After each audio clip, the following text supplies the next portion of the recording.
Thank you so much for joining me today as we continue our respective journeys towards resilience that we all need. Hopefully we can all share our individual challenges. I wouldn't say successes. Then I'm going to talk about failures as well. Every day is a challenge. Nothing's going to be quote unquote easy. We should have a way to converse, share, experience, observe, and communicate. The simple structure of what I call resilience that we all have. Again, this is Ming, your host on today's 820 podcast. Number 1 in your heart, 820 on the dial. Again, not 820 on the credit score. And welcome again to today's open journal, the public ledger, your blockchain of resilience that we cannot ever duplicate or corrupt. Every day, every moment we have is new and fresh. All transactions with resilience are maintained in your open journal, in your public ledger, unlocked and available, accessible only to you and to those that you love.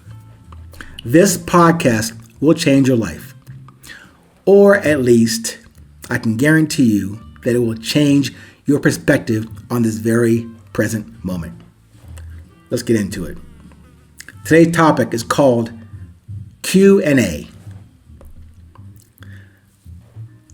And Q&A is where resilience starts. I gave you a definition, a structure, the main model in the book, Resilience, the Beauty of Presence, Process Models for Life. However, the construct, the main model of observation and communication, that's probably as simple as I can put it for me to communicate this very fluffy concept of leadership, self-discovery, and resilience. But that's the best I could do. But resilience starts here with Q&A because I keep mentioning to you in these podcast episodes about raising more questions than answers. I say questions that must be and remain every day, every moment, sincere, original, and curious. Typically, and from our respective upbringings, we expect the answers to the questions that come up in our daily lives. But let's stop right there. Enough with the expectations. You will never, ever realize them or appreciate their maybe random appearance and connection to your answer. To your question. And definitely not as and when and how you expect those quote unquote answers to appear to you. In the resilience in the 820 enterprise, I must proffer to you mostly questions and really to offer you anything in terms of an answer. At least at the beginning of the 820 podcast series, to go back to maybe, a few months ago when I first started this. A few months into this journey, I offered a bit more insight into my propensity for questioning and not providing the answering part.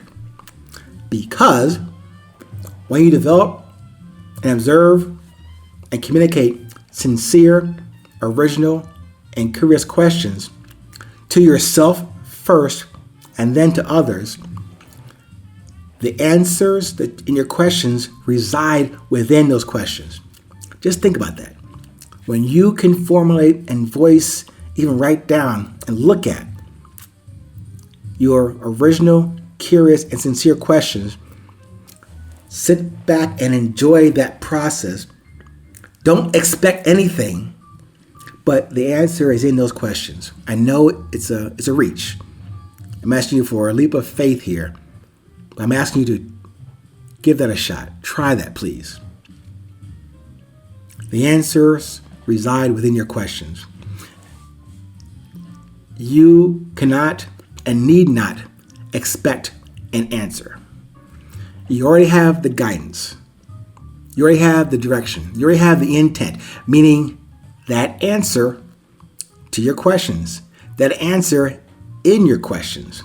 If they are original, curious, and sincere. So this episode today is not the typical Q&A discussion or that wrote A, then B logic. No, in the world of resilience that I bring to you is from only my humble and confident perspective. Q&A means question. Sincere, original, and curious. And then action. Remember, the answer exists in your question. All you have to do is to move forward with the same guidance, the same intent, the same direction of your original, curious, and sincere question without the expectation query. That's the courage part of resilience. I have more of that than the arrogance and vanity part of the equation. Remember, part of the model of resilience, the Video Presence book, the main model is observation and communication. But also, for resilience, as far as the definition of the word itself, not just the model, but the word itself is have more courage than vanity over a period of time. This moment, this day, this phase, this life. So when I talk about having more of the courage than of the arrogance, and if you remember, if you stuck with me for a while, a few months ago, I added in the addendum to the whole resilience viewpoint that, yeah, I definitely was saying have more courage than vanity, but then I offered you something more, I guess, simpler, more courage than arrogance. You know, all these words can be very fluffy. However, when I define courage as confident and humility, I defined vanity as ego and fear. So I'm just replacing or substituting arrogance instead of vanity and making the equation now on that side of that ledger. Arrogance is fear and ego. So I'm asking you just in this discussion today to have more courage than arrogance. And when you get there, tying back into the whole Q&A thing, that is a question not just a question and answer. It's your sincere, curious, genuine, original questions, and then put that same metric on the action you will take to realize what you have already written down or voiced in your own questions. Thank you again. If I can clarify anything, please join me on the website, 820podcast.com. And until then, remember to stay present, remain current, and to remember it's always 820.